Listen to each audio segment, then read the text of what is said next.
এবার দেখিয়ে দিচ্ছি টায়ারে বিট কাটার জন্য কিভাবে যে বেসিক টুলসটা আছে ওটা বানাবেন।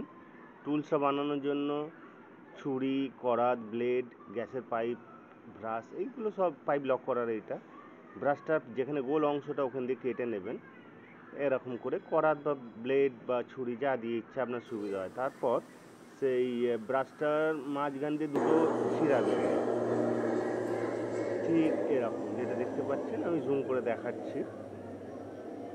দুখানা চিরা দিয়ে দিয়েছি গোল অংশটায় ব্রাশের। ব্লেড ভেঙে, একটা ব্লেড নিয়ে ভেঙে দেবেন মাঝখান দিয়ে, আর ঠিক ওই চেরা অংশটাই ঢুকিয়ে নেবেন এরকম।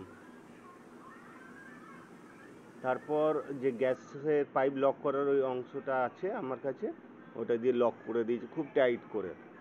আমার টুলসটা হয়ে গেছে। এবার যে টায়ারটা দেখতে পাচ্ছেন প্লেন হয়ে গেছে, তার উপর দিয়ে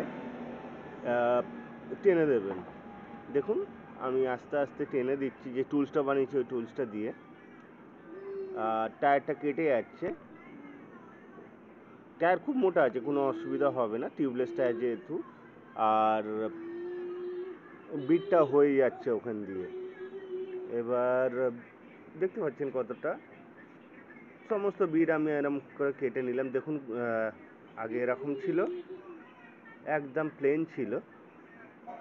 আমি কতটা বিট কেটে ফেলেছি দেখতে পাচ্ছেন, টায়ার দিয়ে এতটা বেরিয়েছে, এবং টায়ারটা এরকম নতুনের মতো হয়ে গেছে অনেকটা। হয়তো ফিনিশ আসেনি, কিন্তু আপনার বাইক চালাতে কোনো অসুবিধা হবে না।